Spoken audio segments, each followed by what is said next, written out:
Yeah.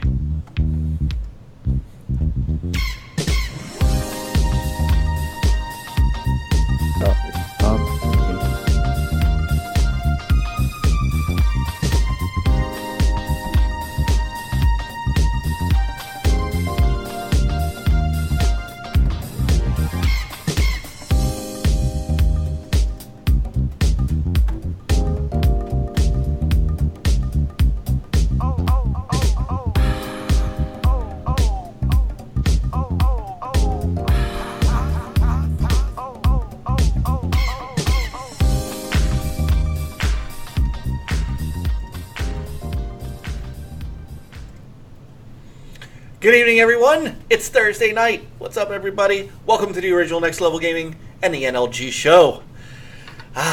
Already, Niall's going off camera. Hold on. Let me see if I can get it back. It's not your fault. Right. There we go. Here he is. So we got a special guest tonight. But first, welcome, everybody. Me already. I know. Welcome, everybody. It is I, Mike Mullis, Stinger NLG. And to my left or right, whichever screen you're looking at, is Peter Hutink, a.k.a. HDK 360. He's in the podcast. He is in the podcast, and that is such a nice. 140? No, wait, you were number 49. So 159, 111 shows. Wow. You are like... That's crazy. At the end of July, it will be 3 years on NLG, man. I cannot believe it. I just went back getting nostalgic because next week Sean's coming on and guesting with us, and I just started to look at the milestones of where we've been in the last couple of years, and the from when we started out with just recording the show and then editing it and uploading it to going live with Google Hangouts, and then you coming aboard and Jason coming aboard, and then us moving to this format and to where we are now. Wow. So, yeah. So it's in just a couple of months, man. It'll be 3 years. I can't believe it. Dang. So I'm glad we've been through thick and thin too, man. We really have. So you've been by my side, man, and I love you. That's all I can say. Nice. So it also means that we've been gaming for 3 years already. Yes, it has. It means we've been gaming together for 3 years. I love it. Oh yeah, just gaming in general. Well, I've been gaming longer than that, of course. Oh yeah, I know. It's just a joke. Oh, I gotcha. You've been next level gaming for 3. There you go. Next level gaming. That's what you should have said. That's what I should have said. Because remember, I used to just do streaming with Drake and yes, you just did Drake and Jason. Yeah, that's how it started. And then I was like, "Oh, you guys want to be on the show?" It's like, well, if you insist. And I did. And 3 years later, and 3 years later, and I'm still here. You're still here. What the hell am I still doing here? So, oh man, it's a good time. So, and we're gonna have plenty more. So, we have with us tonight great guest, and he's been on before, but he's also really been taking over, helping take over the Twitch page streaming side. Doing a fantastic job. Mr. Niall McCarthy, what's up, Niall? What's up, brother? How are you doing? Pretty good. So I've been downloading your downloading your Days Gone videos. So I'm trying to get those. Good luck with that. Yeah. Well, I figured out what I'm going to do. I think I told you this. I'm gonna edit out all the times you've died, so it looks like one playthrough. So, but I've got a lot. Wait, Al died? Even if you can edit out like the long trip. Yeah, I'll figure that out. Maybe do a little Wayne's World thing. But yeah, I mean I loved watching it. I watched it on and off enough that I could see what was going on, but not enough to ruin the story because I still want to play it myself. So. Yeah.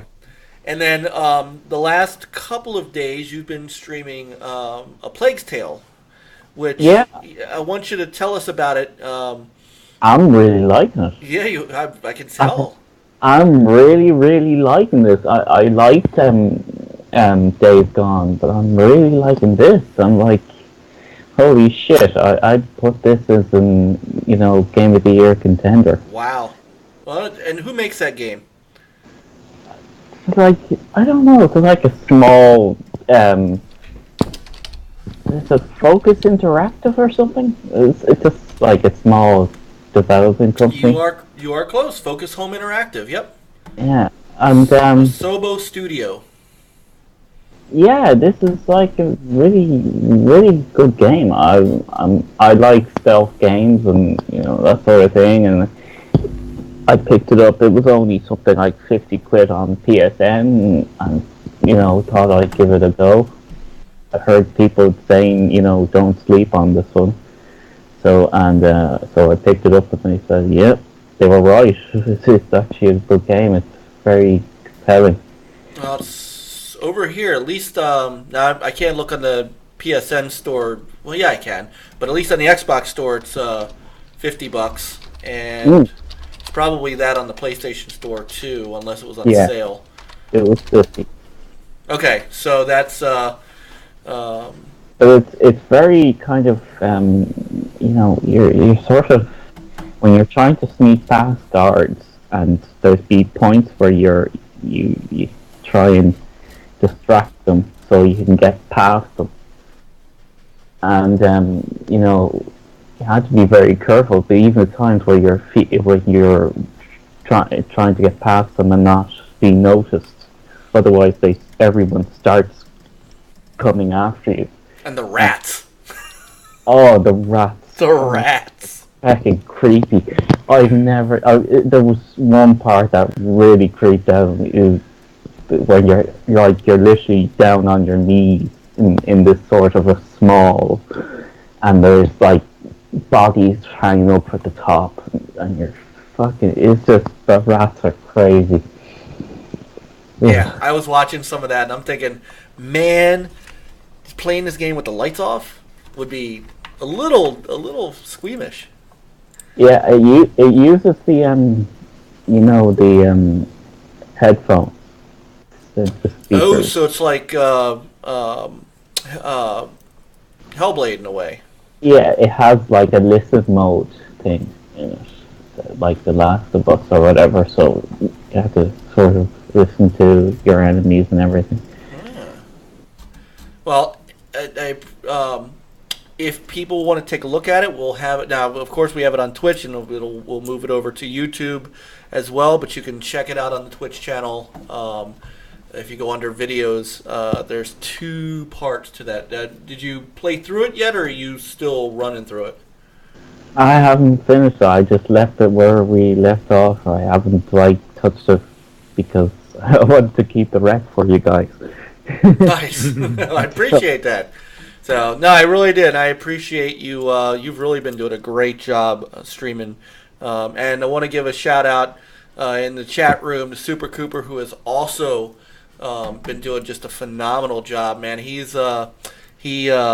streamed Observation, which was very captivating once it started really watching it. And then today, before the show, he was streaming Void Bastards, which that looks just completely fun. I can't wait to get this a new Game Pass game. I can't wait to sink my teeth into. What's it called? Void Bastards. It's got this cartoon look to it that's really slick. So yeah, it looks neat. Yeah, and then directly after the show is over, I'm going to switch over to the couch. We're going to do a little Mike on the Couch late night stream. The Code Vein Network test is starting at 11 o'clock Eastern Time, 8 o'clock Pacific Time. That'll be right about the time that we finish up here. And then stick with us because we'll run some of this network test to see how that is.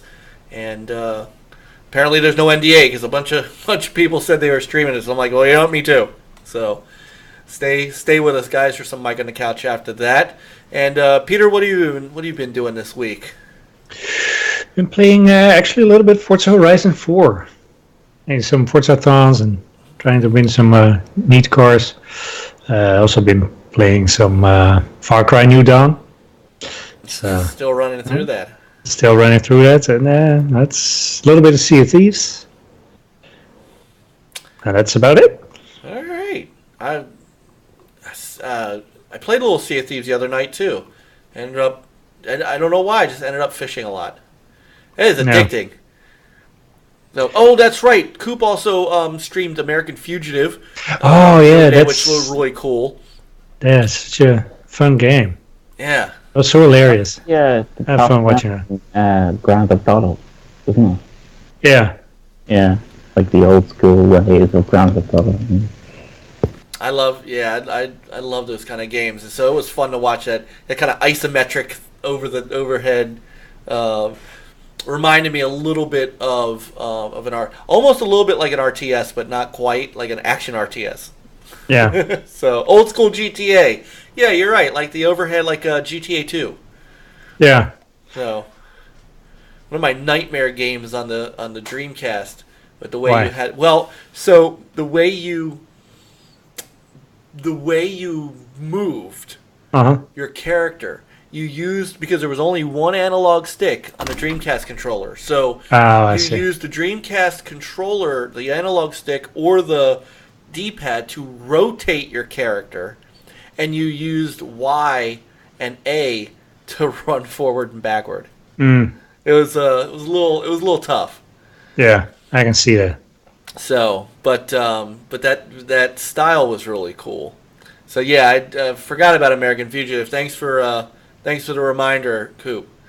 So other than that, for me, I've been doing a little more of the Castlevania collection. I started Castlevania 2: Simon's Quest, and definitely a little better than the first game as far as... How many controllers have you broken yet? Well, actually, there's the differences between the first and the second game are enough that it's not as crazy as the first game was. But there's a little more of a...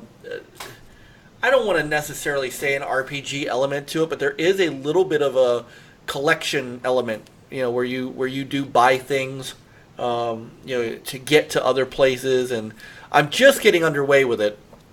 But it's definitely a larger game as far as there's multiple cities, there's places to go, and then one of the big changes from the first game is you don't find health in the levels. You have to find a church to go rest at.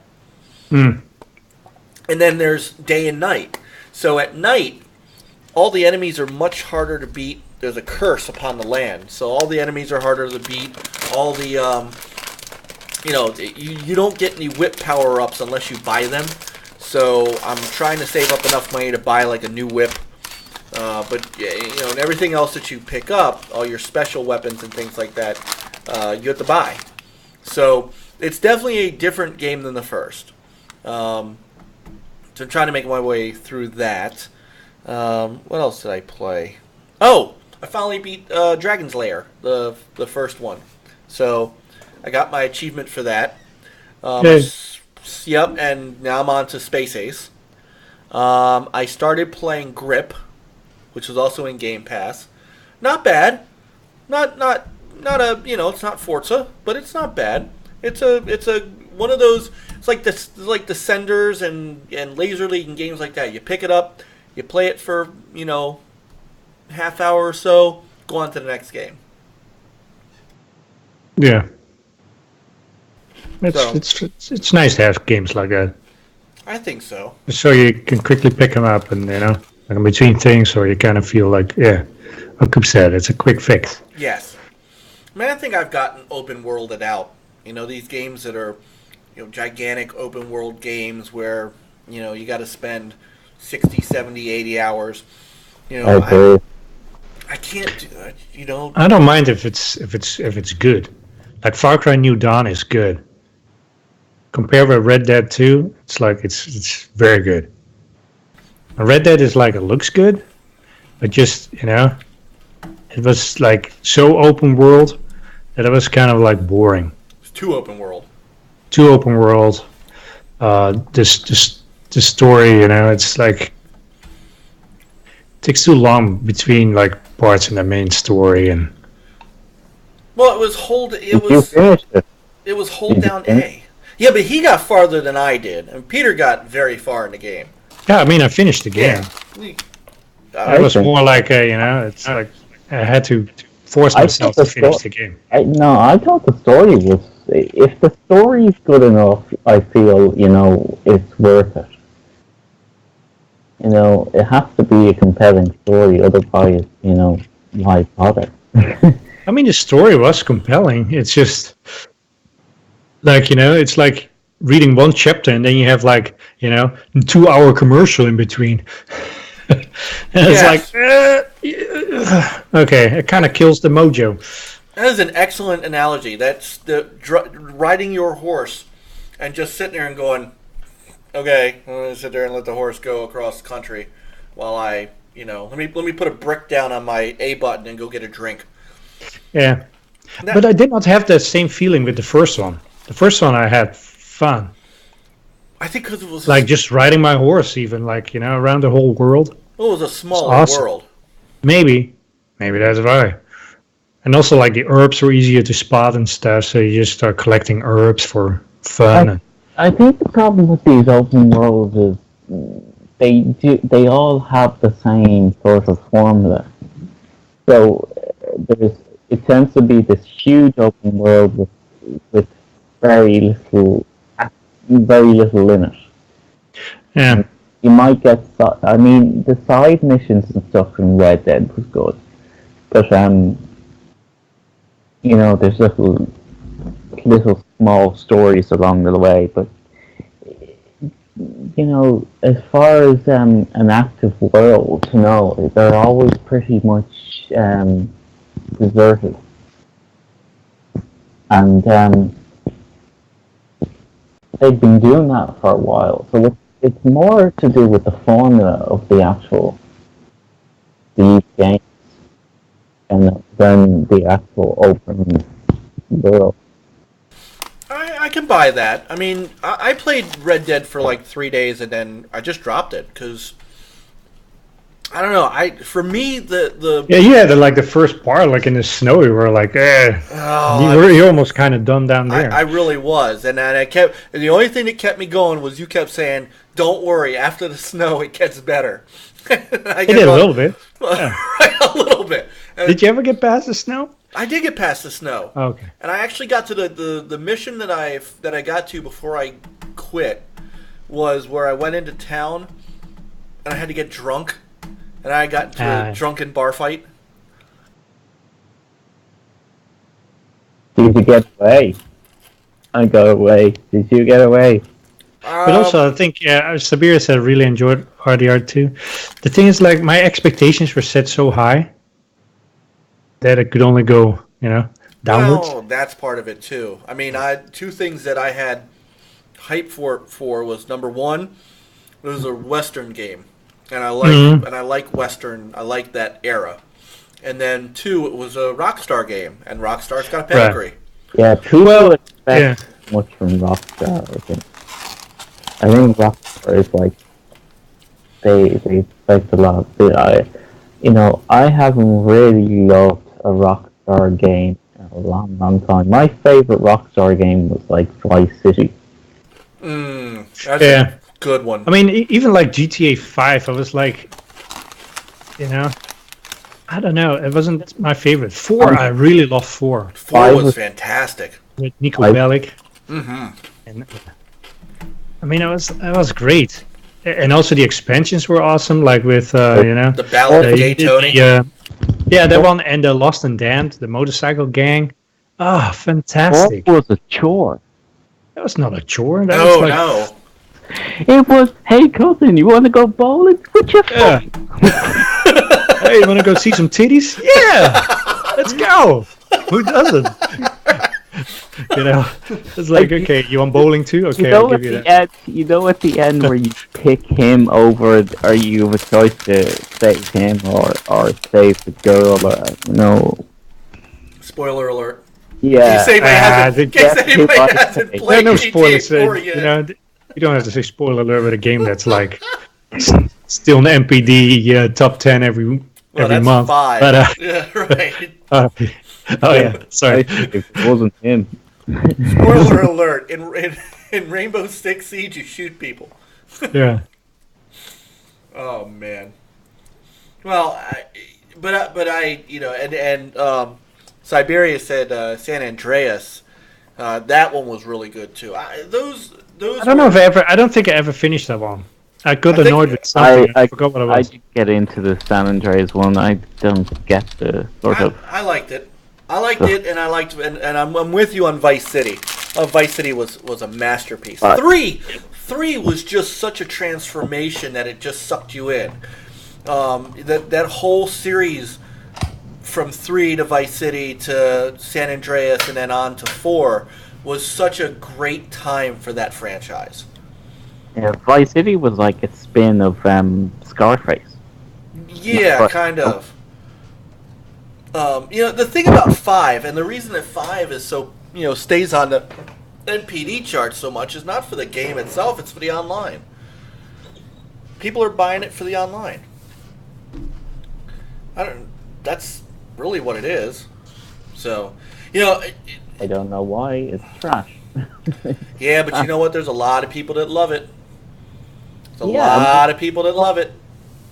And because you got to remember too, there were a lot of mods that came out for it. There was a lot of, a lot of things that people could do with that game that they couldn't do in other open world, in other multiplayer games like that.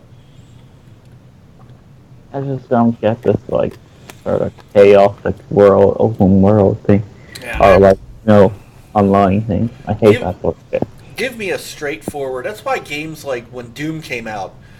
Even though I was late to the party, I enjoyed that so much. It was just point A to point B. That's why I like the Wolfenstein games.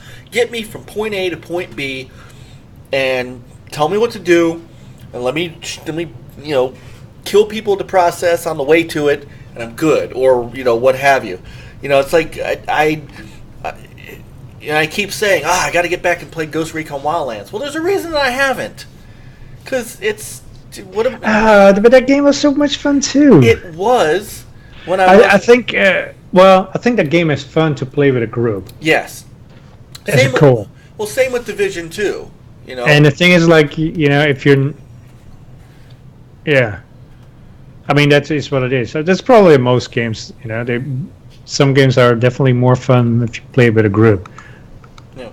But at the same time, if you give me something linear that I've got to get through. And make it difficult. Give me a challenge, but okay. Then get the play game. That's linear. Yeah. Well, so how? Okay. So you played it. Sorry, guys. I feel like my hair is on. Coop's right. God of War did it right. So God of War, what God of War did was it was open world to an extent. Yeah, God of War is more sandbox. Yeah, it was basically, but you had a specific. It wasn't so open world that you could get lost in the world. You had to. You really did have to play through the story. There wasn't a lot of. There wasn't a lot of side quests and things like that. There were side. It's more like a guided open world. Yes, there were things to collect.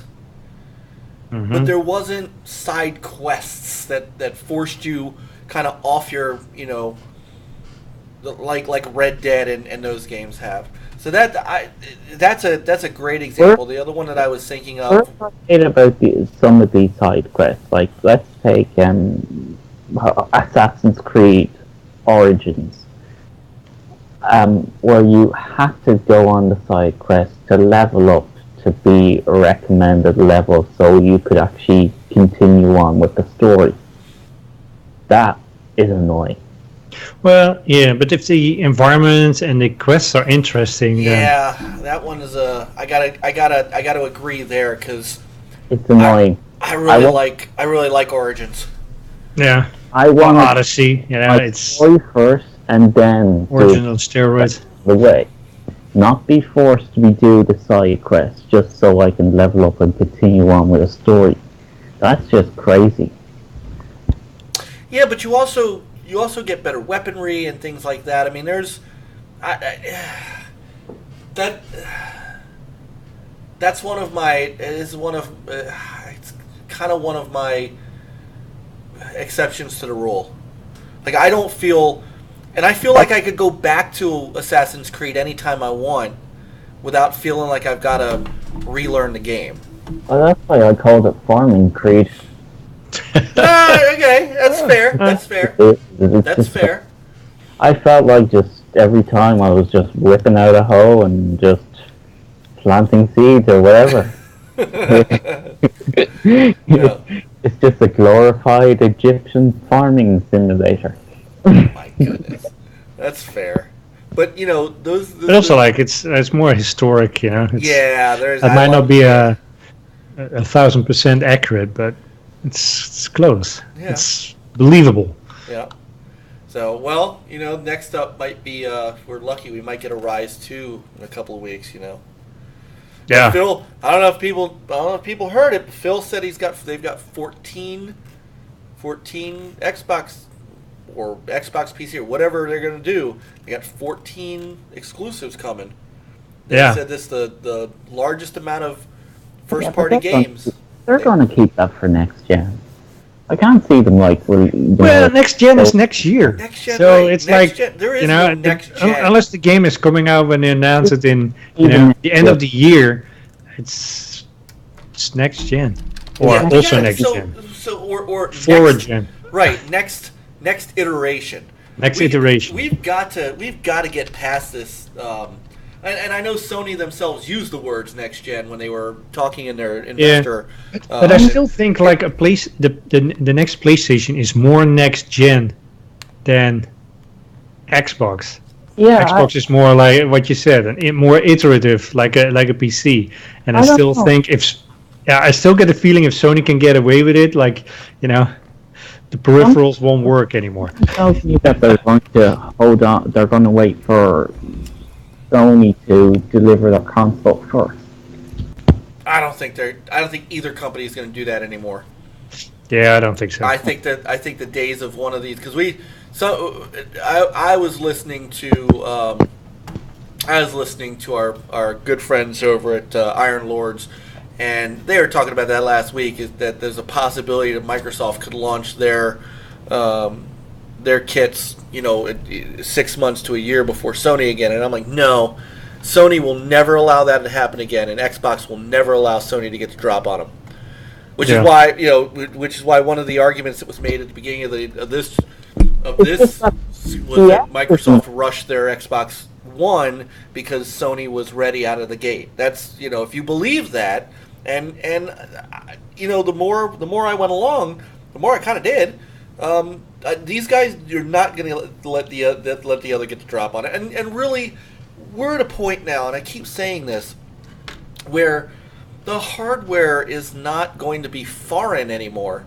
We're not going from, you know, the path that the Xbox went was a Pentium 3 processor, a PC off-the-shelf Pentium 3 processor, to the Power PC, back to PC, regular PC hardware. So they made, you know, and PlayStation went from their custom PS1 hardware to the Emotion Engine in the PS2 to the Cell in the PS3, and now to PC hardware in the 4, which is why Sony's now talking about backward compatibility, because these guys know they're not moving off the PC platform anymore. Everything that we're getting going forward, whether or not they change out for solid state drives or 12 gigs of RAM or Ryzen versus Jaguar or this GPU versus this GPU, it's still the same platform, which is why all this stuff's going to move forward and backward. I just think it's going to scale.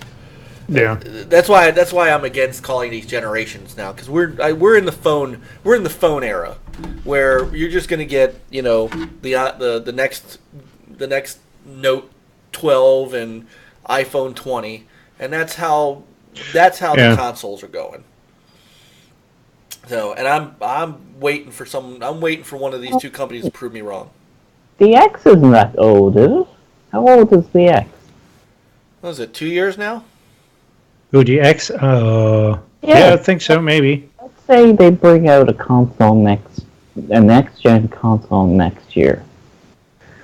Are I haven't got the X, but are people that own the X not going to be pissed off? No. No, I would be. Why? Because you've only got 2 years into your system, and they're coming out with a new console. Yeah. Well, they just follow the phone model. Exactly. Some people get a new phone, the new model every year. Yeah, Okay. And then people every other year, because typically you're stuck with a contract for 2 years. The way the phone market is doing, it's doing shush. Like you've got bendy bloody phones now. Absolutely, and I don't disagree with you on that, but Apple and Samsung are making hand over fist money because of this model, and it's like everything else. When somebody They're not else relevant in the market anymore.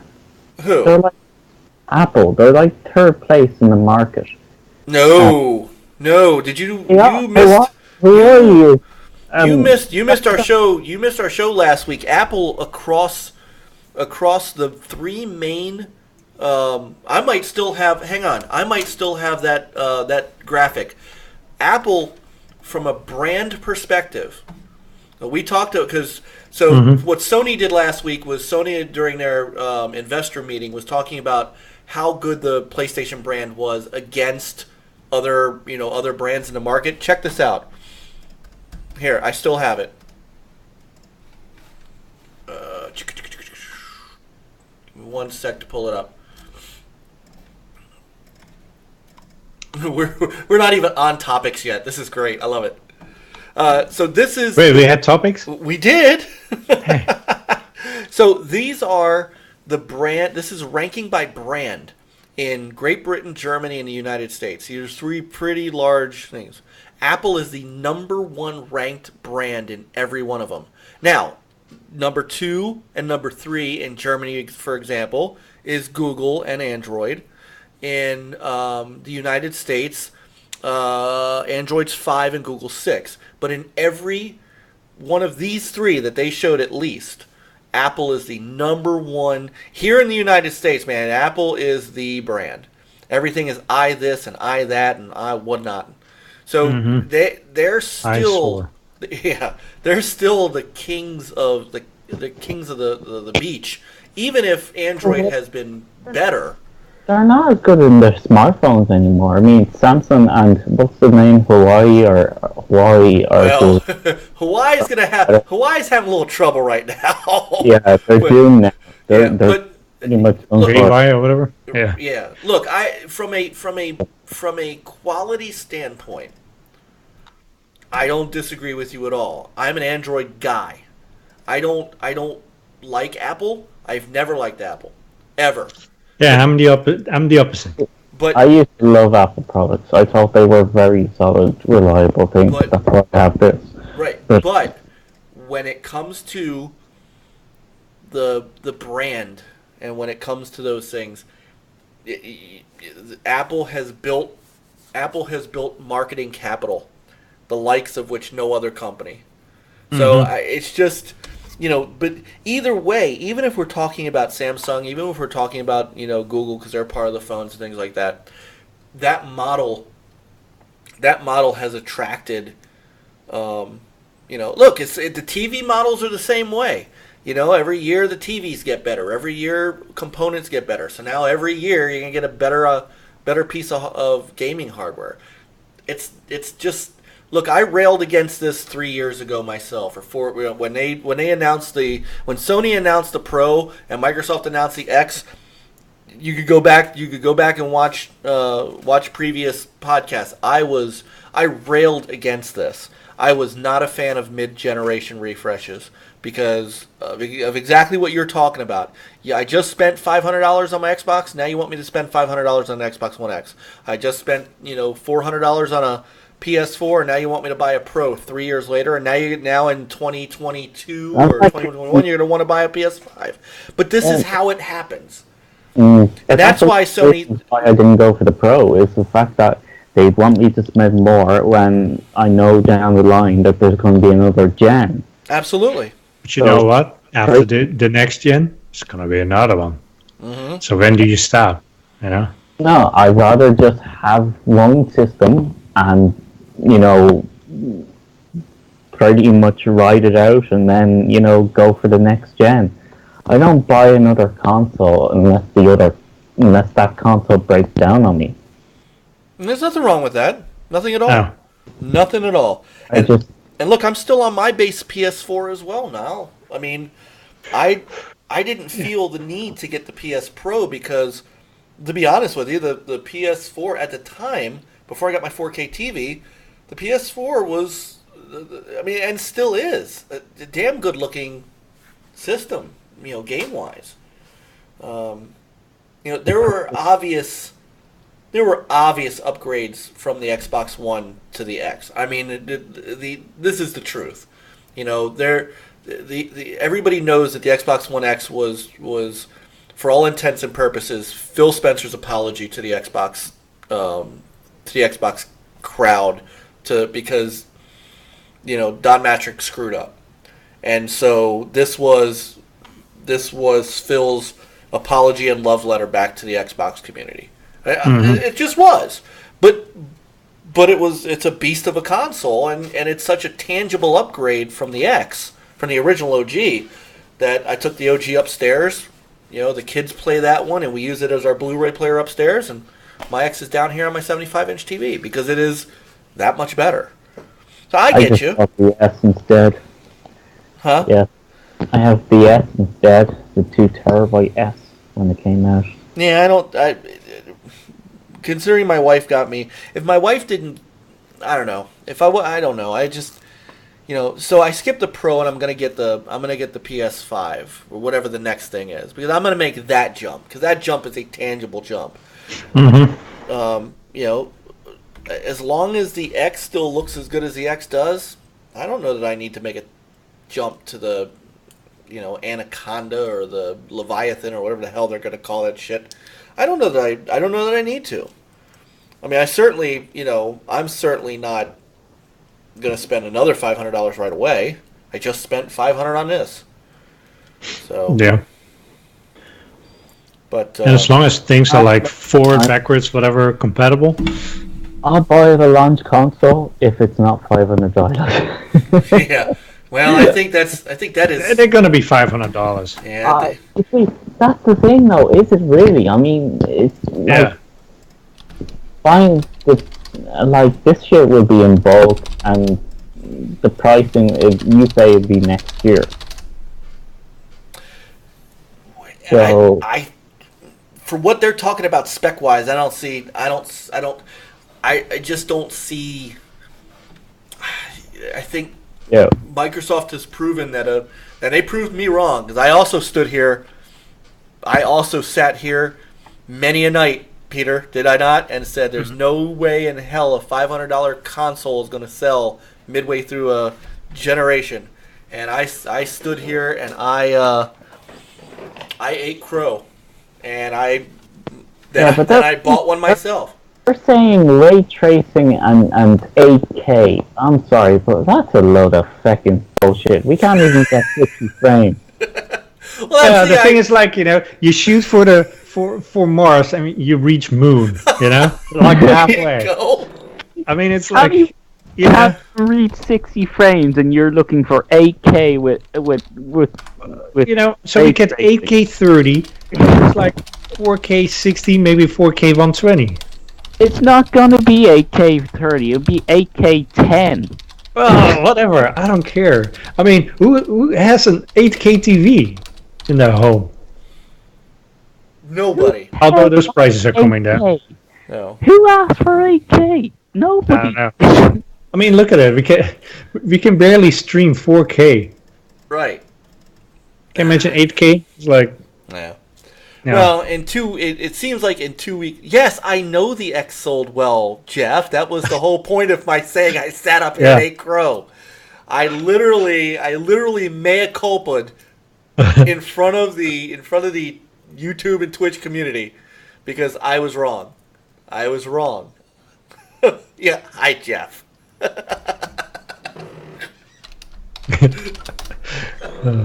So anyway, all right. So I don't know how in the hell we got off that far off track, but we just spent nearly 45 minutes talking about shit that had nothing to do with what we actually needed to talk about this week. So Grumpy old gamers. I know this has become what is this, a WDFC show or something? Yeah. All right. So yeah, that's what happens, Chris, when you're not here. All right, so let's get to what we came here to talk about today. So there's been a bunch of stuff that dropped, and it's good that you're here, Niles. We'll start with the biggin, and that was Death Stranding. So Death Stranding got a new trailer and got an actual release date. Ooh. I know. So I happen to have the trailer, as I usually do, and we'll see how well this plays because it's a 4K 60 trailer. So this is What's up?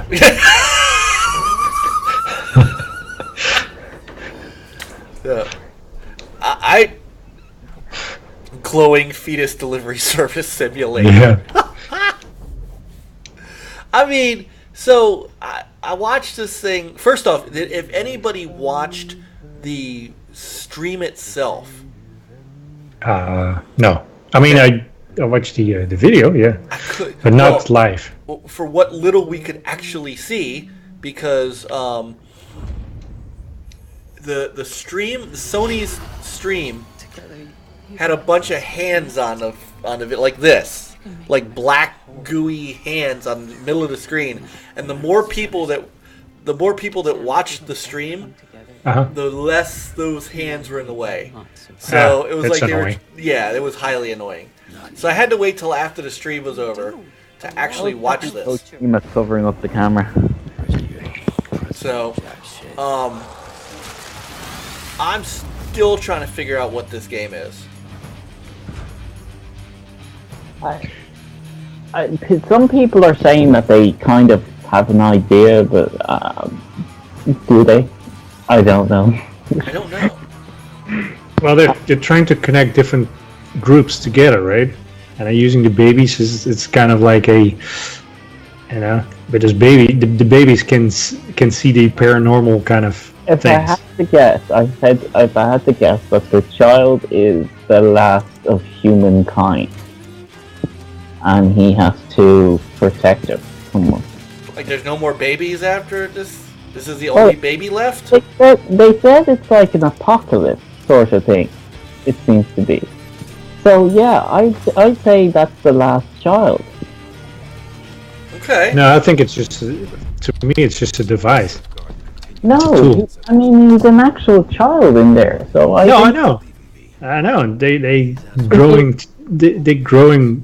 babies or fetuses or whatever state they're in to help them in their mission, because they cannot see the invisible stuff, and the babies can sense them. And that's why he has a baby on their. Right, way back there was that in that first trailer, there was those invisible monsters that. Yeah. Yeah, but those are the demons.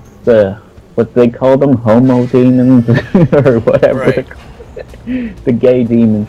All right, so this is what Hideo Kojima said about the game. It's like playing basketball. Step back. Now, how do you fight? How can you fight with that thing on your back?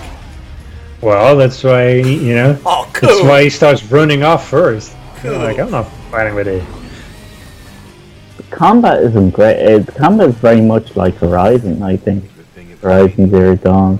Well, it could be. I mean, it's using the same engine, so Yeah, Yeah, it's like a reskinned the reskinned Aloy. right. The Decima engine does look very good in this video. Let's be honest. Oh yeah. So, I mean, this is a What is it with Sony characters? Whole salty nutsacks. There's animations, the characters, the faces. It's so spot on. It's so fantastic. I know. I mean, but it's not just one game. It's like It's all of them. across the board. I mean, I'm the wondering guy if- looks like Norman Reedus. Right. Aloy was beautiful. Because they're not Yeah, made. exactly. Do you think it's because of Sony movie studios? They have all that capabilities for mocapping and other stuff. It's possible. I mean, it's like dang.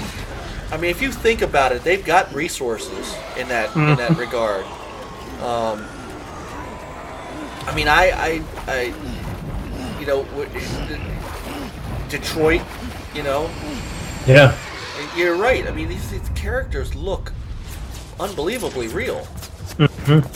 So, there's All the something- ga- there's always something about Sony games that just have a specific look to them that are just Right. But the thing is, like, it's all the same kind of look. It's good, but it's all the same kind of, they must be sharing something. Of course they are. Sorry, no, go ahead. like all the games I play, the Sony games, they're very compelling stories, Yes. and they are like, if there's one thing Sony gets right, it's the story-driven games are insane. Mm-hmm. They are the kings of the single player experience. Well, they all kind of have this, they're all kind of this similar type of games, and they appeal to a lot of people. Yep. It's Even- just smart.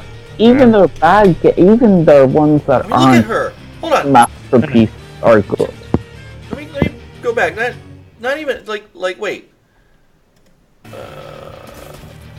Even the baby looks freaking real, like a real baby. Like Well, I mean, that's a doll. no. Hold on. Oh, okay. Yeah, I know that's a doll. Just want to make sure. Her. Yeah. Hold on. Her, not her. See, that looks like Norman Reedus to me. Mm-hmm. Look at her face. I mean, this is Yeah. Look at the baby. Mm-hmm. And look at her. Look at the. I mean, come on. Yeah. That could it looks like a real human being. So she doesn't, but the other girl did. Yeah. Yeah. I don't know. Leave it to Kojima to come out with something weird, but I think the story's going to be worth it in the end. I hope. We'll see. It is a Kojima game, so we'll see. It definitely looks. I'm more interested now after seeing this than all the other. Yeah. Because it's. There is boss battles in it, and I'd love to see what the actual gameplay, the mechanics is like, because all you've really seen as far as gameplay wise is, walking and stuff like that. You haven't seen very little combat. You've only seen them taking punches. Yeah, but I think they, I get the feeling they wanna not spoil too much of the story. Especially now that it's coming out this year. Yeah. And somebody pointed out, and they were right. I can't remember who, that they were like, this game's gonna release on the 8th of some month because there's 8 strands coming off the letters. I'm like, oh, come on. And so, but sure enough, there's 1, 2, 3, 4, 5, 6, 7, 8, and it's releasing on November 8th. That's pretty good. Pretty good. So here's Yeah, you see, and all the ones together, they look like 11s. So yeah, that's November. There we go. So here's the official word on this that Kojima said. So it's, as Sam Porter bridges, you'll attempt to bridge the divides in society, and in doing create new bonds or strands with other players around the globe. Through your experience playing the game, I hope you will come to understand the true importance of forging connections with others. So the mission is to reconnect a fragmented America. So you'll have to contend with separatist groups, monsters, undead soldiers, a fetus, or a bridge baby, as you said, Niall, that Sam carries around in a jar strapped to his chest, seems to help him detect these oddworldly threats. So, I think that's the last child of mankind, so to speak. what if it's, though, maybe instead of that, remember it's just kind of a supernatural child. It could just be like, remember the golden child? Yeah. It could be like that. Oh, she's walking on water. Yeah, I don't know. It's very tricky shit. Look at that mustache. The graphics are insane. The graphics are insane. I mean, there's no doubt about it. And this game is. This was on a PS4 Pro, right? This was on Pro, but come on, the base is going to look. Oh yeah, it's going to look good. I'm just curious, It's what I was trying to say. It's not some PC generated thing, and no. I think at the beginning it said actual gameplay footage. Yeah. So, of course there's going to be stealth. It's Kojima. Mm-hmm. If a box makes its way into this game, I'm gonna laugh. Well, it looks like there's a delivery service, so hey, slap a label on it and off he goes. Yeah. All right, displayed 4K images were from a Pro. So there's two other things that are impressive about this. Number one, this game has only been in development for what, 3 years? I thought it was longer. I'm trying to remember when they announced it. Wasn't that 20? Well, when was he fired from? Was he fired or did he leave? I think he left. I don't think he was fired. I can't remember. Well, one of the two. There was something happened. So basically, it was after MGS5. So, Chief Tommy, what's up, brother? Let's see. When did they start? So, 2013, he unveiled Metal Gear Solid 5. Despite reports that Kojima left the company in October 2015 at the Game Awards, blah, blah, blah. So 2016 is when he announced the game. At E3 2016, he announced the game.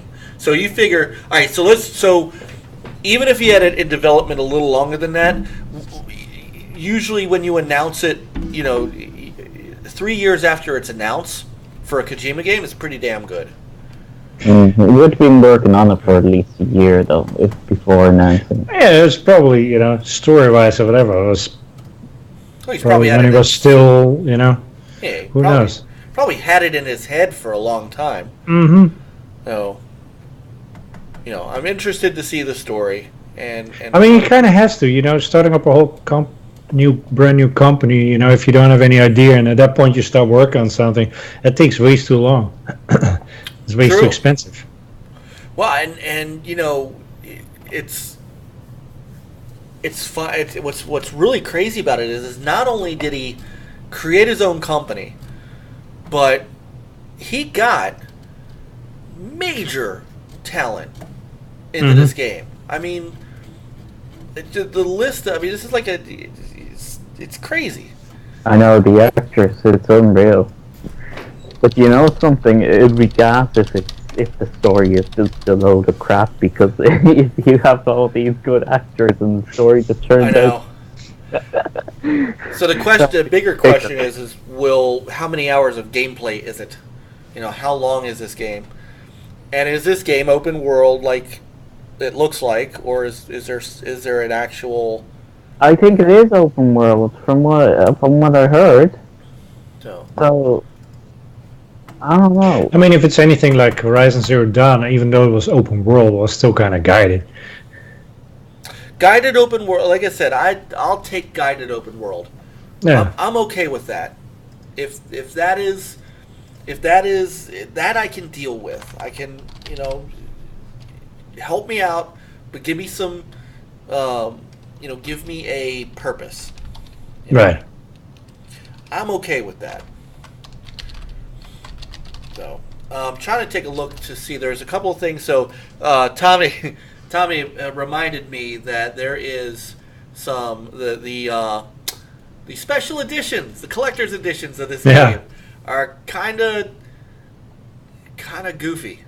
they're very creepy. So hang on, I'm grabbing a couple of screenshots so I can show you what the collector's editions look like.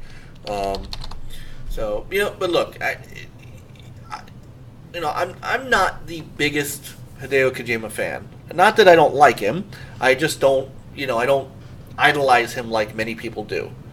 And I personally had always believed that Metal Gear Solid 5 got a Kojima bump, which is how it got perfect review scores. Mm-hmm. But that said, there are the things that impress me that I have great respect for Hideo Kojima on. So number one, I think I said he's 56 years old. I want to be doing what he's doing, or I want to be as passionate still as a video game player, as somebody who loves the industry. I still hope that when I'm his age and beyond, that I still have the passion for this industry that he does. You can't take that away from him, and you can't dispute his industry passion. You just can't. I'm not one for like loving Kojima and stuff, but I will say, when it comes to his art is bloody brilliant. Yeah. It is. I mean, look how good that is. Yeah. It's just graphically, it's amazing. So I'm just not that type. I couldn't really get into Metal Gear Solid. I didn't either. I was not a Metal Gear Solid fan. Now, the stuff that he did that he was responsible for some really great games that I've played in the past. In the retro era. Now, remember, he wrote and designed Snatcher on the Sega CD. It's an amazing game. So I mean, before he got into Metal Gear Solid, I liked it. So I liked him. And I don't dislike him. I don't idolize him as some people do. But I have nothing but respect for him and for what he's bringing in honestly, in what is a short time as far as his development goes. Especially considering that, Polyphony and Sony Japan can't get a game out in 8 years. He's got one coming out in 3. Yeah. So here are the so you guys can see. What are Konami doing? I wonder. They're putting out collector's editions of old games right now, which there's nothing wrong with either, sir. I have truly been enjoying the Castlevania collection, and when the Contra collection comes out, it's all mine. Yeah, that's all good, but they're all stuff that they've collected in a box somewhere in the attic, and they're like, hey, let's just reproduce this shit. Sure, because they're gonna need, because they don't have. Who's gonna make the next? Who's making the next Metal Gear? I think there is. Isn't there still one coming out? They should just, if they were smart, they would scrap Metal Gear and just do something brand new. Don't disagree, but whatever that is, I don't know what that is. I don't think they know what that is. I think they just do Pro Evolution. I don't think they know what it is right now. It's just the way it is. So, all right. So here are.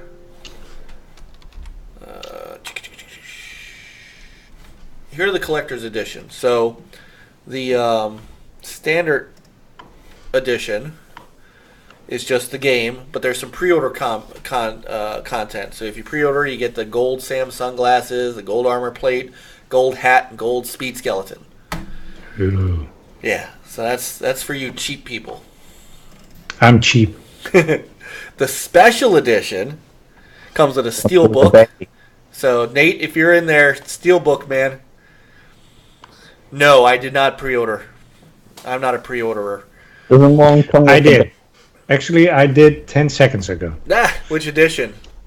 Just a cheap version. Oh, so you're not getting the Yeah. the gold It is- Luden's Mask sunglasses, which is an in-game item. No. And the Death Stranding Timefall original music from the World of Death Stranding, digital music album, behind the scenes video, and then all the pre-order content. The steelbook looks kind of cool, and it does say artwork not final. All right, so that's that. Okay, so all I want to know is which one comes with the baby. Hang on, I'm getting there. All right, so the digital deluxe edition includes the digital soundtrack, the behind the scenes video, a character avatar for your PS4, the full game, and then the gold power skeleton, sunglasses, armor, and gold all-terrain skeletons. That's just the digital deluxe version. No steelbook because it's digital. So here it is, Niall. Here's the granddaddy. The collector's edition. You get a custom steelbook. You get a keychain. You get the cargo case. You get the BB pod with the baby. And then all the rest of the in-game content. Now, does the baby move in this? I wonder. I don't know, man. Winking at you and shit like that. Jesus, I'd be kind of creeped out. That would be, yeah. You just put that. I'd put that in my kids' room and just let them make noises to wake them up in the middle of the night. You know what this reminds me of? Now, I mean, did you ever see 2001: Space Odyssey? Did you ever see that movie? No, I didn't. That was way before my time, actually. Peter, did you? I don't think I did. Or maybe I did, and I was not very good. What? I don't know. It doesn't ring any bells. Okay. All right. So, if you ever watched, Coop said it cries if you don't pick it up every couple hours. Yeah. If you ever watch that movie, if you ever get a chance to watch that movie, you'll understand the whole. The Death Stranding is not the first one to do a fetus. So, now this collector's edition is $200. So, which one of you in the chat room is going for this? Tommy, did you order the collector's edition? That's a lot of money for a baby. Does it come with daycare? Yeah. The daycare is you playing the game and watching the baby while you're playing the game. You can mark it dependent on your taxes. I have a feeling that's going to cry and shit like that. I can see people walking around in the middle of the street with that shit. No. And child services getting called because people didn't understand what was going on. Right. Come hold my baby. Come hold my baby. I don't know what's wrong with him. He won't eat. Right. I keep shoving marshmallows in his tube, and he just doesn't want it. Yeah. Oh my god. So this is Death Stranding. So Peter answered the question. He pre-ordered it. So Yeah. There's still a chance to cancel it, but at least. No. But I don't think you can cancel. Can you cancel? It's an immediate payment on PlayStation. Well, no, I ordered on Amazon. yeah. You got the Yeah. Like on my PlayStation, it's all physical. Mine is maybe one title or so. I don't know why. Yeah, the gold That's glasses simply- are corny. Yeah, I don't know. I'll see how much it is and It's too bad it's in-game content, or we get Peter to wear them on the show. Yeah. Well, if anybody wants to upgrade me, That Feel would free. be a hilarious stream if you could actually dress up like that and play the game. Oh my goodness. No. All right, so what's your take on this? Now, are you getting the game? I'll get the game, I think. Yeah, I think I will get the game. But I'm not going to go out and start buying the ridiculous daycare. Yeah. The fetus edition. The high maintenance edition. I made it. Oh my god. All right, so there you go. I'm just picturing, those editions and GameStop and they'd be probably crying in GameStop and the workers going, "Where's that from? What's that noise?" They're freaking out the parents who are coming in to buy stuff for their kids. Oh my goodness. All right. Quiet, it's trying to play a game. Put a pillow over it. We're all going to hell. Oh my gosh. They're gonna be boycotting outside of my house. Yeah. Let's start picketing. Yes. I think this will, if this becomes Game of the Year, this will probably become Father of the Year edition. Oh, Oh my gosh. but it's gonna score high though. Oh, you know that. I mean, this will get 10s. it will get 10s for better or for worse. Yeah. Do you know how many people have watched this trailer already? Nearly. Let me get the official numbers, because it was 2.8 million people. The last time I looked. Sometimes. The, Maybe overnight or something. the official one on the PlayStation site, 5.4 million views. That's just on theirs. That's because people have been. I think Black Bond was right about this, and he says that's because people are looking at it over and over again to see what they bloody missed and to understand it. Well, but if you're watching it multiple times, you've got to have some interest in it. Yeah, I think a lot of people are just intrigued and trying to understand it. Like, what is it? What are we trying? I think that's why people are watching. No, true, and they want to be in, and I think too that there's been so little information on it that, it's you throw any cracker into the room, and somebody's going to run over that hasn't eaten in a while and grab it and throw it in their mouth. So I mean,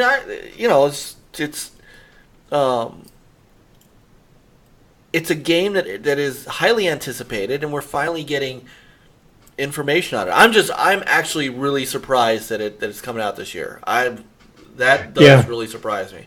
I And thought not for as a sure, launch title for. I thought this was going to be, the last of PlayStation PS4 game.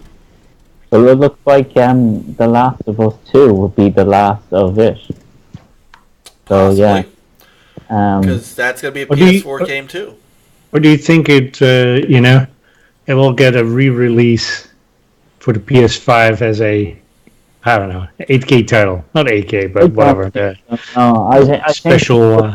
I think the last game will get a crossover sort of thing, or you'll get the extra DLC or whatever. So,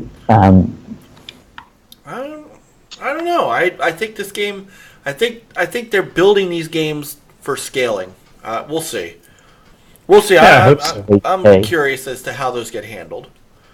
So, all right. So let's move on, because it's already 10:41. We haven't even gotten past this yet. Hey, I know, man. We've good times. This is good times. I'm enjoying it, but I do want to play Code Vein too. So, all right. So the next big announcement that came from a game perspective, there's a couple big announcements we'll talk about after this, but today, which is why I'm really happy that we've moved to Thursday nights.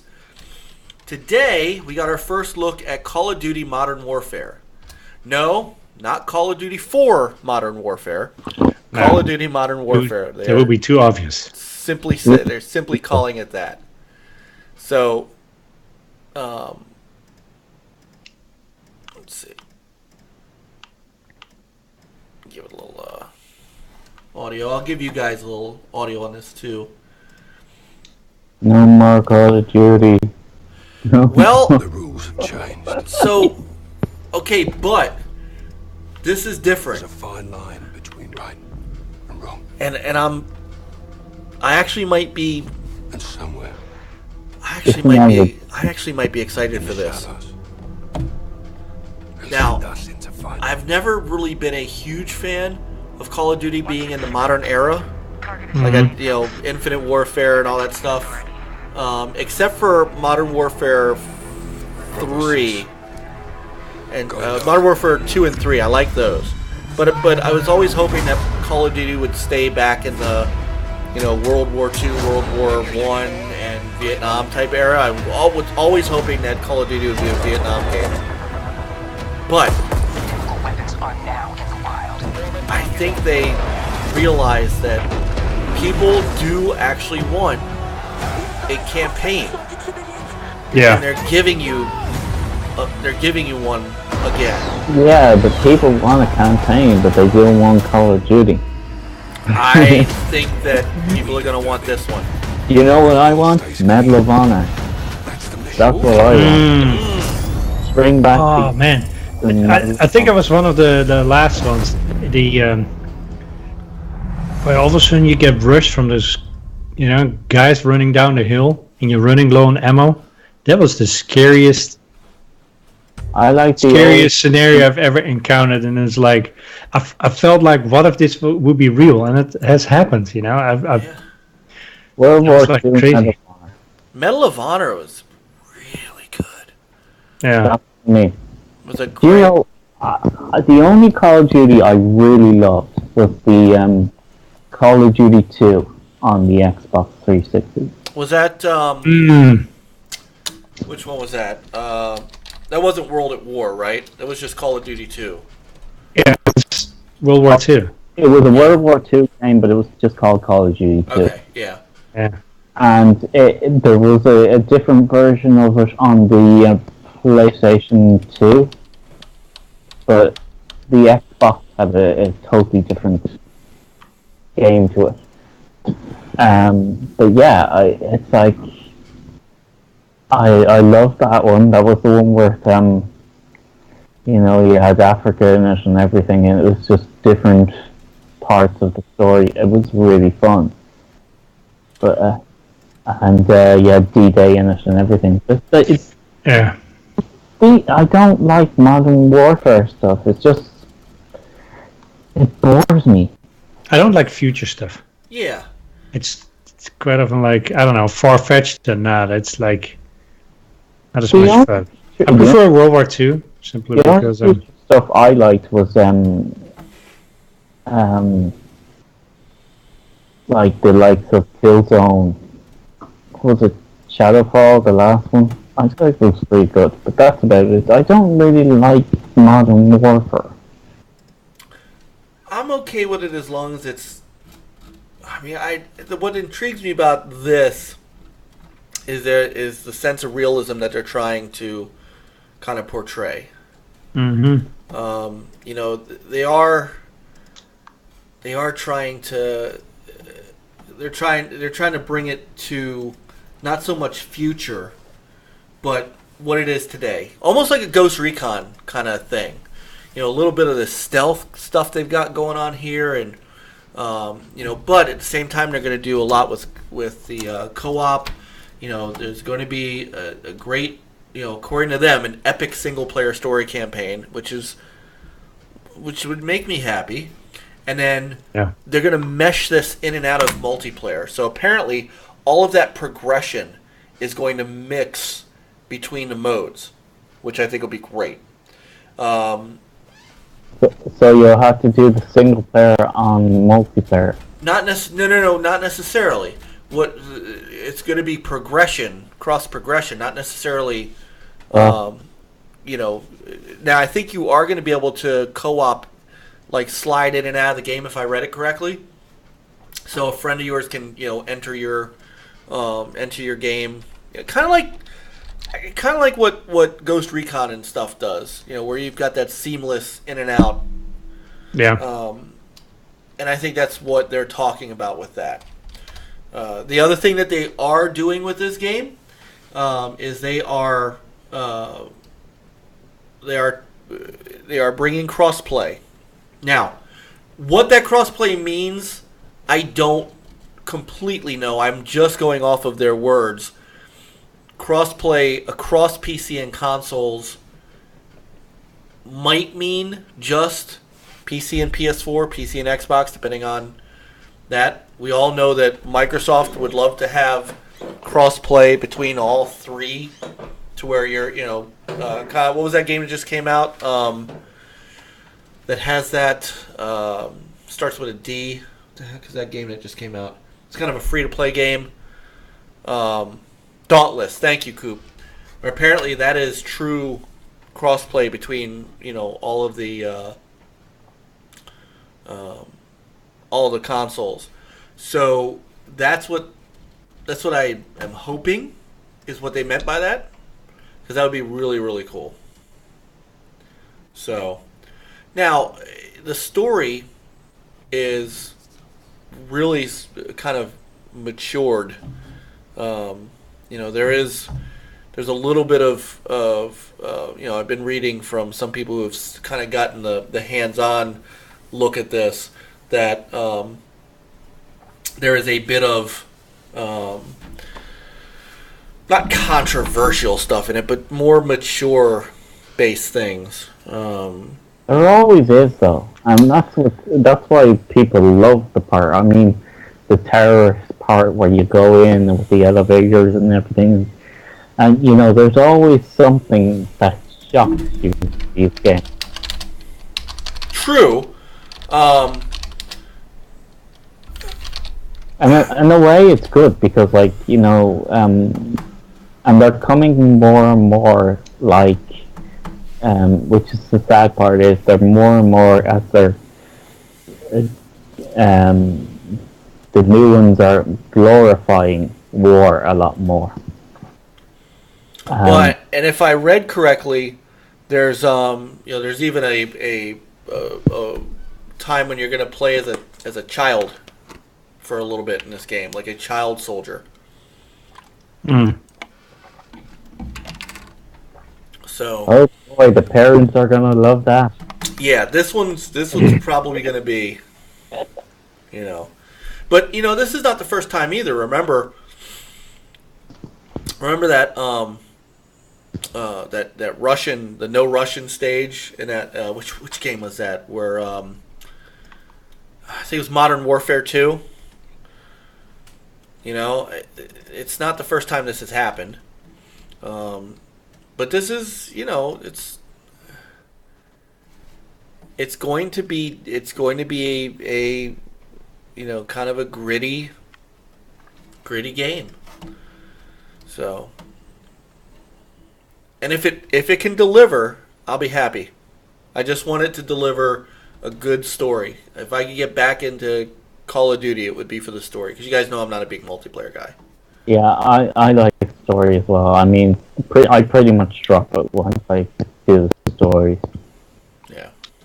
So, I'm gonna pause this. Give me back Medal of Honor. Well, I don't know if EA is ever gonna get back to that. Which development studio at EA did that? Was that just an internal EA? I don't know. I used to love them. Like, you'd be on a submarine and all this stuff, and the one where you blow up the bridge and everything. It was just so cool, those ones. Frontline especially. Oh. The other, Today, BGE Home will make over I'm reading through a couple of things on here. There is no season pass, by the way, with this. No season pass. Just nothing but loot boxes. We're not, Every- this is not EA, Yeah. sir. Oh, you want this Every- outfit? is the You want this gun? You're gonna pony up. You want a new slot? Oh, you gotta pony up. You want Yeah. it? No, pony up. Oh, you want it? You want to get to chapter 3 in the story? Gotta pony up. That's in the new. Mhm. Yeah, I'm afraid that's something I will go down. Yeah. Nothing but booty boxes, is what Black Bond says. So, you I'm know, definitely interested in this title. yeah, and I know you're a Call of Duty guy. Yeah, I mean, I love the campaigns.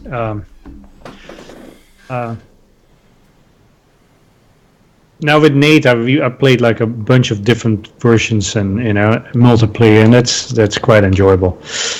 Once again, if you play with friends, everything is awesome. I think this is going to be a price drop for me. A what? I think I'll just get it when it's price drop. I won't bother getting it new unless I get it for Christmas or something, but I won't. Remember how long it takes for these things to go on sale, or at least significantly on sale? Not that long. Yes, at least a lot. So, I mean, literally a month. It's like Yeah, but then what do you pay? You paid still like $50 for it.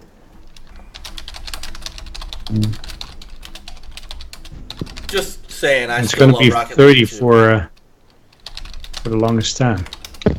So, my computer seems to have frozen. sorry, we still hear you. Okay, well, maybe I have to reboot it. All right, well, you're not fast back, so let me try to.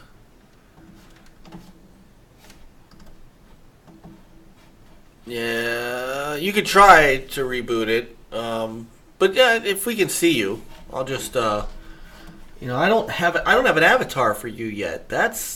We gotta fix that. Okay. Oh, wait a minute, yeah, I do. There we go. Oh, there you are. You're back. So No. Yeah, I don't know, it's frozen. Totally frozen. that's okay. We can. I got a picture of you up there, so that's good. That's important. That's the important part. So we can still see you. No worries. So, Peter, in the last 10 seconds, have you pre-ordered the game? No, because the Call of Duty will be on Xbox, so it will be digital, so I'll wait till last minute. Yeah, fair enough. All right. So we got to that. So, next item up for bids. Another kind of, not necessarily well, I guess you could kind of call it a bombshell. Nonetheless, something I think was not a total surprise. Just surprised that it took this long to get there. Hold on one sec. There it is. So Microsoft today announced Game Pass for PC.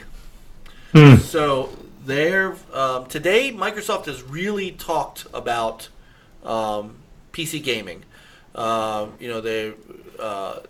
It was either yesterday or today they showed Halo Reach on PC, and they talked about the Master Chief Collection. But then Phil Spencer wrote a post on the Xbox news site about really needing to do more on PC. And so he said what he said specifically was, we've not always lived up to our aspiration of keeping gamers at the center of everything we do when it comes to the experience they've had on Windows. So, there are 3 steps that they are taking to contribute to the thriving PC gaming ecosystem. So the first thing was they're introducing Game Pass for PC. Now, they're still calling it Xbox Game Pass because, as you know, Xbox is the brand now. So there's no PC for there's no games for Windows. There's no Xbox is Xbox no matter whether it's on PC, mobile, or your actual Xbox. So Xbox Game Pass for PC will be almost exactly the same as Xbox Game Pass for Xbox. 100 high-quality PC games on Windows 10 from publishers like Bethesda, Deep Silver, Devolver Digital, which is actually, that's kind of, I'll tell you, that is an impressive get to put that label, to put that logo up on this, considering that Devolver Digital really didn't buy into making games for the Xbox right off the bat. Now they made PC games, of course, but they really were a staple of Sony's We Love Indies initiative back when the PS4 was launching. Paradox Interactive say again more, and he says, and just as we committed to on console, it is our intent to include new games from Xbox Game Studios in Xbox Game Pass for PC the same day as their global release, including titles from the newly acquired studios like Obsidian and In Exile. And maybe Crysis, if Microsoft is buying Crysis and bringing Rise to life. And hint. Wink, wink, nudge, nudge. Please, please. Phil, make it happen. So when Xbox Game Pass for PC members will also receive discounts on the Windows Store or Microsoft Store on Windows, up to 20% on games currently in the library, and up to 10% on related DLC and add-ons. So they're going to talk about more. They're going to talk more about this, and probably my bet is they're going to launch this at E3. I can't imagine they wouldn't be able to launch it without it being ready. What do you think? Yeah, I think you're right about it. Niall, you think they're going to launch this in 2 weeks? I don't know. Hear me? We can hear you. Yes, you can. Yeah, I don't know. I think it's good to have it on PC.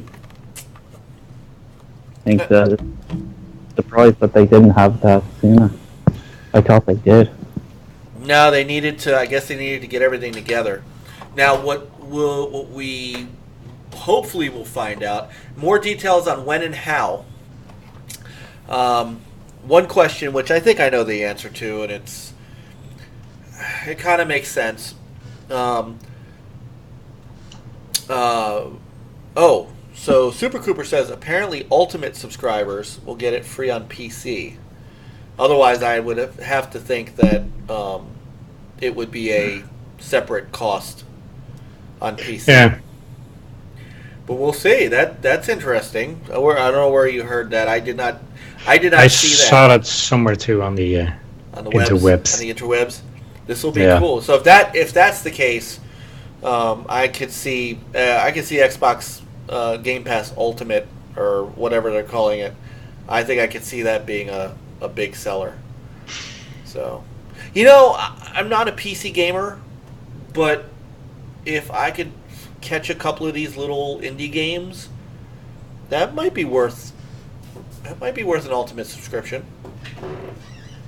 Yeah. So, okay. Second thing they talked about was they are trying very hard to. I think they know that people just aren't buying things on the Microsoft Store because they want to launch everything on every platform that they can. So he says, with that in mind, our intent is to make Xbox Game Studios PC games available in multiple stores, including our own Microsoft on Windows at their launch. So the Master Chief Collection, which is coming to PC this year, will be launching on Steam in addition to the Microsoft Store. And they're going to add the rest of the Game Studios titles onto Steam, starting with Gears 5 and Age of Empires 1, 2, and 3 Definitive Editions. So, I don't necessarily, that's not a bad thing either. Steam is, I think given the choice, most people are going to buy things on Steam rather than the Microsoft Store anyway. What I don't see I don't see anything listed here that says anything about Epic. Oh, that'd be funny if Microsoft teamed up with Epic. Well, I don't know why. I don't know. Well, they said other stores, right? Yeah, so they left they it did. open. So. every Xbox game you've had to buy on PC is on the Epic Store. Well, but they're on Steam too.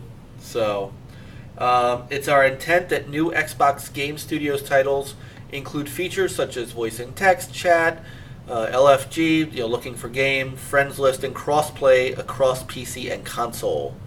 On Windows 10, you'll find this functionality in the Xbox Game Bar, which they have changed. They have made new strides in that game bar. I think, and Peter, you and I read this, and of course couldn't get Larry to answer us, but I think that the idea might be to get rid of the Xbox app and replace it with just everything on the game bar. Yes, I think so. Yeah. Yeah. So. What do you mean the game bar? What's the game bar? So if you on Windows 10, if you hit Windows G, Windows key G, yeah, it brings up a bar that allows you to record game footage and do some stuff, take snapshots. But I think they're going to start incorporating more of the Xbox app stuff into it. Oh, okay. So one more thing, and I don't know that this is, this might be a little over. I don't know how much this will be interesting to the folks in the chat, but from a developer standpoint, we want creators to be inspired to bring their best content to Windows 10 and want Windows 10 to be the place where gamers come to discover their next favorite PC game. We recognize that Win32 is the app format that game developers love to use and gamers love to play. So they're going to enable full support for native Win32 games to the Microsoft Store on Windows. So this may actually open up the Windows Store to a lot more games and apps, because now you're not stuck behind, what was that format? I've forgotten it already.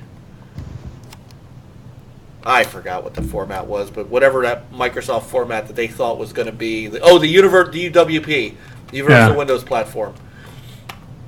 They've given up on that. So they're going to make their store accessible like everyone else's. That's good.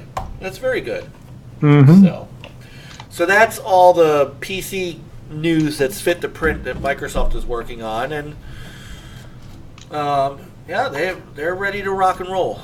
So come on the 9th when we're sitting here live streaming the conference. Oh, E3. Yep, we'll find out more about this. So. Hey, did you hear about it in, what was it?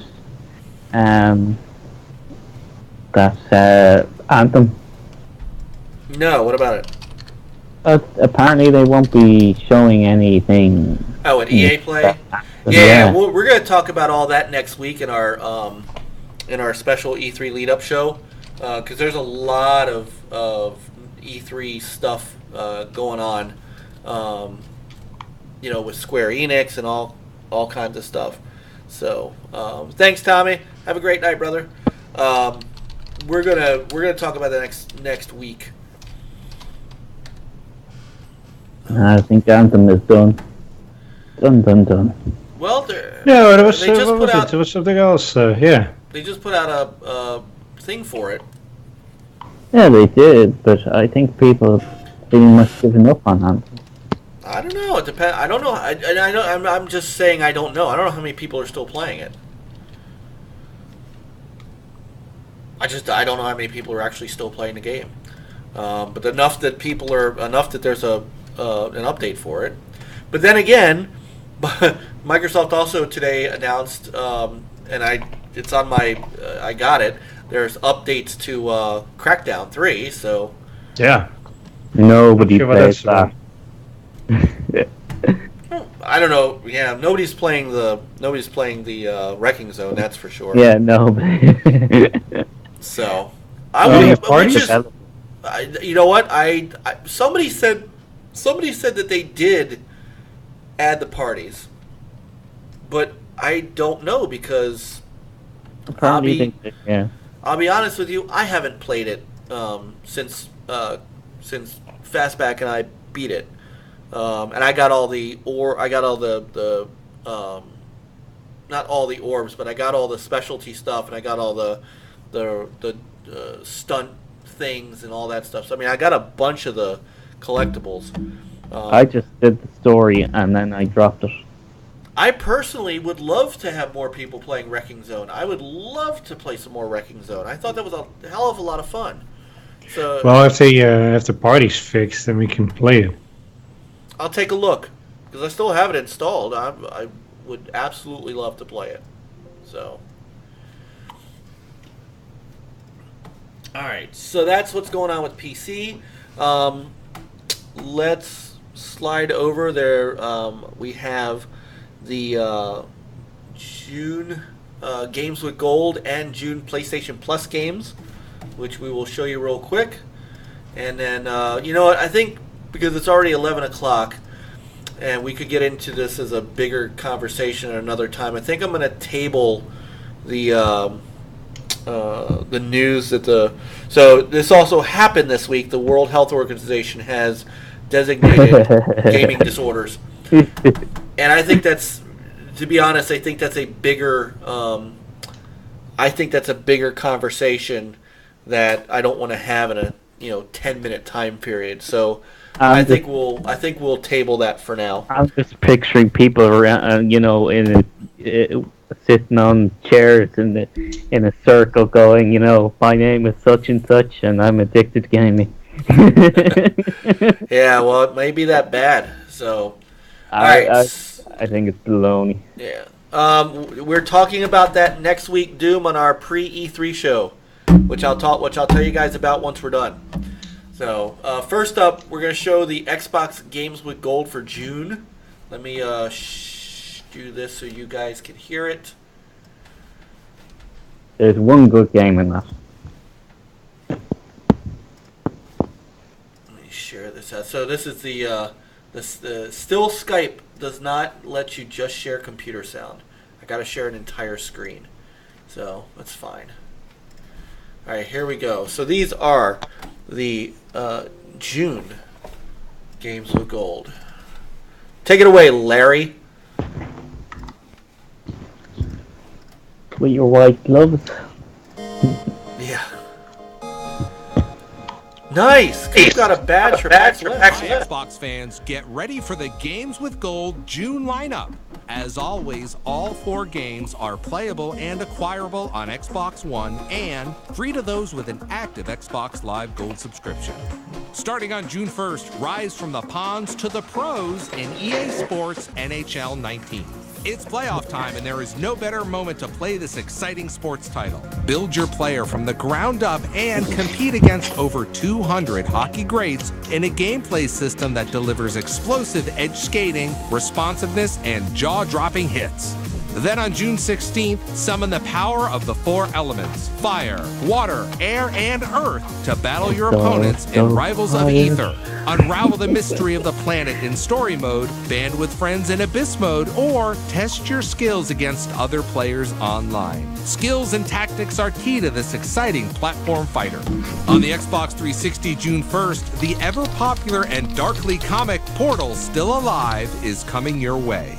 Using your Portal technology, break the laws of physics and solve brain-bending puzzles to escape the sinister laboratory you are trapped in. Manipulate your environment and experience hours of fun with this classic award-winning game. On June 16th, defend Earth from the alien Ravager Armada in Earth Defense Force 2017. For 4 years, the population knew that alien invaders were coming, so the Earth Defense Force was created to stop them. Now is that time. Defeat swarms of enemies, some 20 stories tall, using your reconnaissance infantry and special ops forces. With all manner of weapons and vehicles at your disposal, defend humanity at all costs. To redeem the titles, simply click on the gold area on your Xbox One, your Xbox 360, or even on the web at xbox.com/games with gold. Your new games will automatically appear in the ready to install section of your Xbox One. With Xbox Live Gold, you are part of the world's premier gaming community.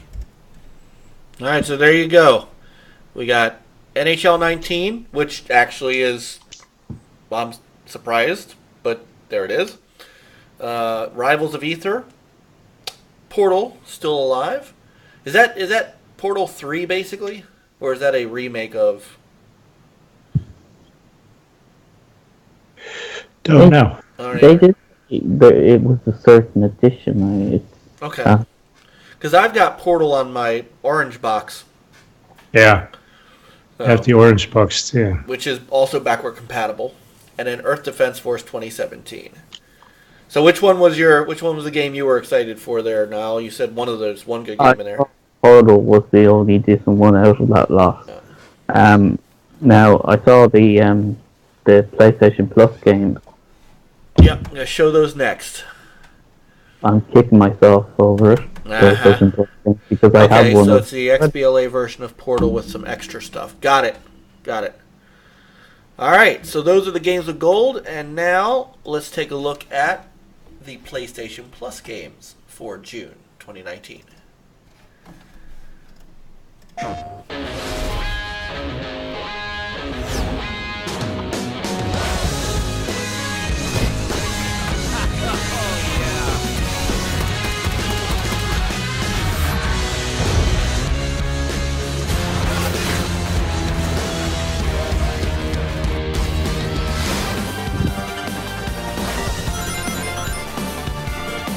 If you can hear my laptop, I'm sorry, I can't mute my mic. That's okay. My thing is frozen.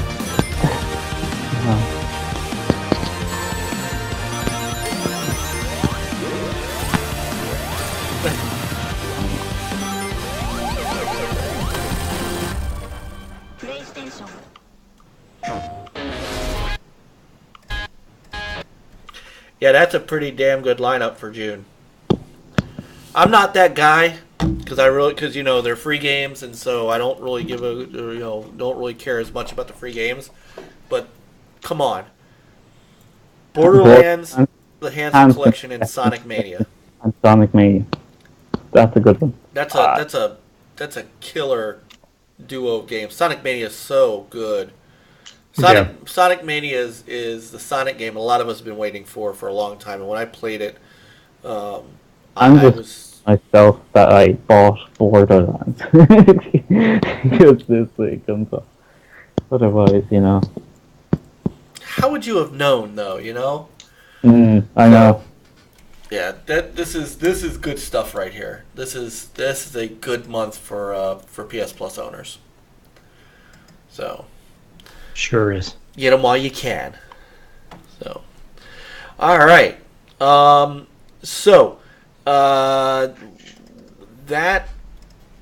That's kind of all that I had this week. Like I said, I want to table the gaming disorder discussion until we really have time to talk about it for real, and because it is. I mean, look, it's the World Health Organization, so it's a real thing.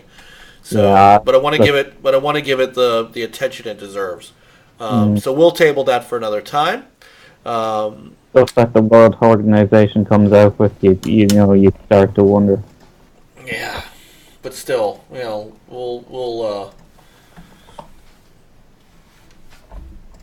get to that another night. There's bits and pieces of other news that's E3 related. By the way, go ahead. Forgot to say, Ghostbusters remastered. Yeah, I saw that. Sean tweeted that out. I wish they would make Ghostbusters backward compatible because I still have the 360 version. Is it not backward compatible? It is not. Really? And they have it on the market and everything. I thought it was okay, hold on. Wait. Hold on. Let's take a look. Current list of backward compatible games.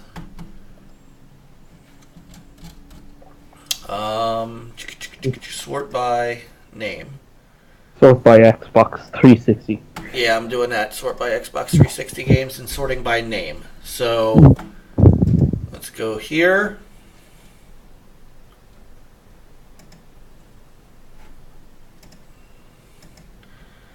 F G G G G. That's still in the F's. I stand corrected. You are correct. It is backward compatible. I'm gonna have to throw it in there and see how it looks. Also, Now, what I don't know is I don't know if it's. Let's see. Does it say? It does not say it's enhanced. It just says it's backward compatible. I'm gonna check that out because that was. I remember when that came out, and I remember that at the time Dan Aykroyd said that was going to be as close to getting a Ghostbusters 3 that you were going to get. That they, because they wrote it. It was a fully scripted out story. It's got Bill Murray and Dan Aykroyd and Harold Ramis, rest in peace, and Ernie Hudson. So I mean, it had the original cast and a complete story to go along with it. So now I'm gonna have to pop that in. Not tonight because I'm gonna play Code Vein, but I'm gonna pop that in. Thank you, Niall. I thank you for pointing that out. I didn't know. I was wondering because I could have sworn I saw people putting up clips of it on the Xbox. Yep. So there it is. So I appreciate that. All right. So, is there any other news that we want to go through tonight that's not completely E3 related? And there's a reason that I want to hang on the E3 stuff. I don't really have. I've been pretty much being blindsided towards the V3 anyway. So, but yeah, any new Nintendo stuff? Oh, what about the what was it? They announced something about Mario. You won't be able to play your friends on Mario Maker online. Something. Yeah, you can only play randos online. Jeez. Yeah. So ridiculous. Yeah, this is called not understanding your not understanding your customers. So, by the way, Peter, GTA 4 is on this list too. What's on this list? On the backward compatible list, both GTA 4 and San Andreas, just in case. Oh, okay. So, I had to go through this list again because I must be missing a ton of games that I just didn't know. Did they add anything new? I hadn't seen anything recently. Let me sort by release date here. The thing is about the backwards compatible games is a lot of those 360 games I played past them, so the last one's sorting by release date here. Hitman HD Pack, so Hitman and Hitman 2, From Dusk, Costume Quest, Ninja Gaiden 3, Razor's Edge, Trials Evolution, Ninja Gaiden 2, which I hadn't had a chance to put in, Fable 2 and 3, Splinter Cell Conviction, Blacklist, Double Agent, Ghost Recon Modern Warfare, or Advanced Warfighter 2, which Rick Lagnese from Fextra Life, formerly of Warhorse Studios, played the other day, and much to my semi-disappointment, the single player in that was once again 60 frames per second, like Ghost Recon Advanced Warfighter 1 was, which was a really impressive upgrade, but the multiplayer was capped at 30. Did not feel like the first multiplayer when you and I played it, Peter, and we were like, wow, this is so cool and so smooth. Not so much. So, Oh, that's a disappointment. I know. Brothers in Arms, Hell's Highway, which Brothers in Arms. that was a fun game. So, and Sean and I talk about this next week, but I have a great story about Brothers in Arms because when that came out was towards the end of my time with NL Gaming as far as the website goes, and we met the general that was the he was the technical guy, the technical guy for that game. Cool. And what was really cool was we met him when the first game came out, which was Road to Hill 30. Hell's Highway was the third game in the series. So Hell's Highway, I believe, is part of the Netherlands, right? Like the Philips factory, I think. I think so. But Road to Hill 30 was the first one. And the general that worked on that game, he gave like a really cool presentation. And when we came back the next year and they had Brothers in Arms Earned in Blood, the guy remembered us. Wow. And I was really blown away by that he remembered who we were. Because we were really into that series. And right. I got to go back and look at my old review for that. I think I gave that an extremely high score, and it was so realistic. I mean, it really was one of the more realistic games.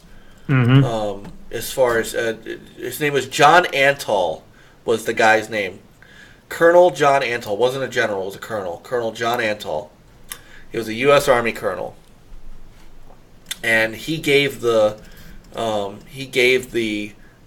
at E3 for Road to 30. So that was just really cool that he remembered us. So Sean and I can kind of talk more about that next week. So and Cooper saying the Contra collection is coming out, which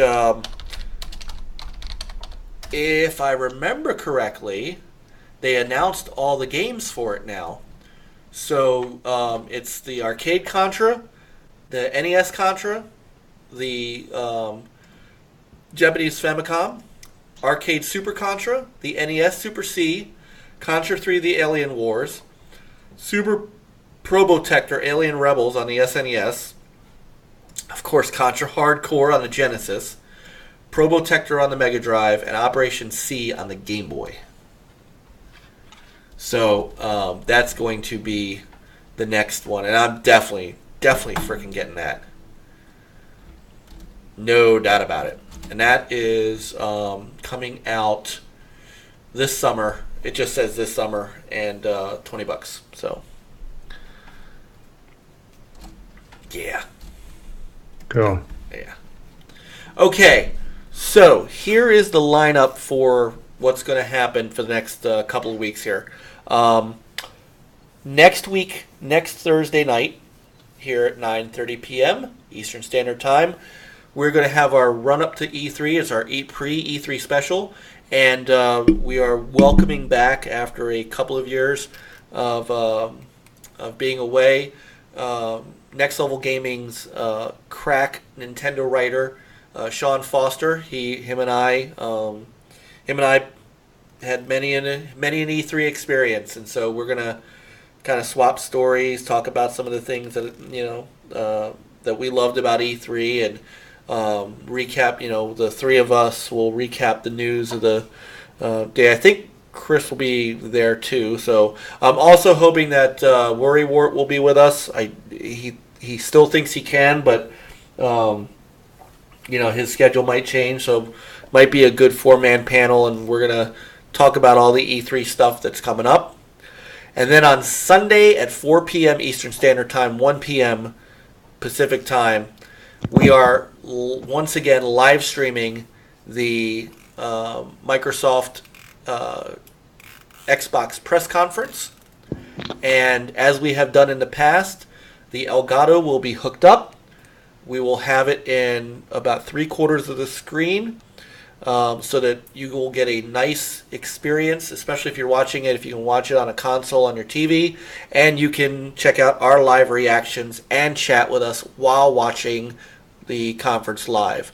So you won't have to watch the conference on a separate screen and then just listen for us. You'll be able to watch it with us and interact with us.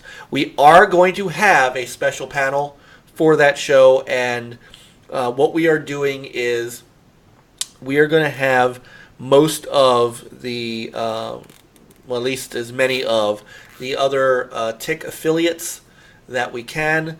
I know that Ivan from the Multiverse, our great friends over at Multiverse, Ivan's going to be joining us for sure. Jarrett from TIC, who is the new affiliate, our kind of affiliate manager, he will be with us. And we are hoping that Carlo, Italian Clowns from Four Guys with Quarters, our great friends over there, will be with us as well. Xbot448, he's got, who has a great channel and a great show of his own. He's going to be doing something, so he is not available, but we are going to have a great panel of folks over here where we are going to have a great time. And I don't know, last year's was a lot of fun when we did the simulcast with TIC. And we had a great time, especially with all those great announcements of the studios. So I'll be sure to pop in and say hello. absolutely. And then that evening, the time escapes me, but I think it's going to be 8 o'clock Eastern Standard Time, maybe 9 o'clock Eastern Standard Time. We will be then live streaming the Bethesda conference and doing a live reaction stream there. So beyond that, then we'll figure out if we're doing anything else. I know Square's doing something Monday night. You know, we'll see. The ones during the day, like Ubisoft and stuff, we have to work, so can't do that. And then Thursday, we'll have a regular show. The following Thursday, the 20th, we're going to welcome in, I can't pronounce his last name, so I don't even want to try, Ainsley Powshore. I'm going to ask him what his name is before we get him on, from Seasoned Gaming. Where did you get that name? He's from Seasoned Gaming, and we've been trying to get him on for a while, and he's going to come with us on the 20th and do we're going to do an E3 wrap-up show. So, stick with us, guys. We've got a lot going on. And make sure you got it dialed right here to NL Gaming. So, gentlemen, it's been a good night. Sure was. Or is. Niall, thanks for jumping in and filling in for Chris tonight. Appreciate it. Well, thanks for having me. Oh, absolutely. Thanks for my all. That's okay. Yeah, no worries. And thanks to our great chat room. You guys, as always, are fantastic. Coop, Jeff, Doom. I know Worry was in there earlier. Everybody that jumps in and is part of our show. Tommy, who had to jump out a little bit ago, but we appreciate him jumping in too. And just love you guys all. Keep it with us. Siberia, I know he was here earlier as well. Just stay, we've got a lot of great content coming. And once again, thank you to Coop. Thank you to Niall for some of the great streaming. Thank you to Witty, who's not here tonight, but Witty has been doing some great streaming too. In fact, him and Niall did A Way Out, which was a lot of fun to watch. That was fun, actually. It was. You guys looked like you were enjoying it. And so I really appreciate all of that. So, anyway, that's it for us. And we'll see you next week. Peter, take us out. All right. Well, wait. thanks. I'm sorry. Don't go too far, guys, in the chat room, because in about 15 minutes, I'm going to move over to the couch and stream some Code Vein network test. There. Sorry. Okay. Now you can take us out, Peter. All right. Thanks, everybody, for watching. Chat was lit. Please come back next week. Same time, same channel. Fridays. Thursdays, 9:30 p.m. Eastern Standard Time. Have a good Friday and then a good weekend. See you next week. Game on, guys. That was fun.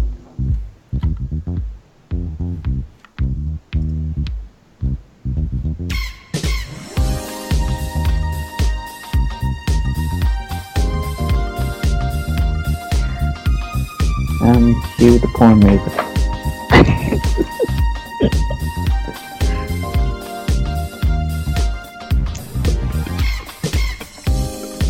Okay.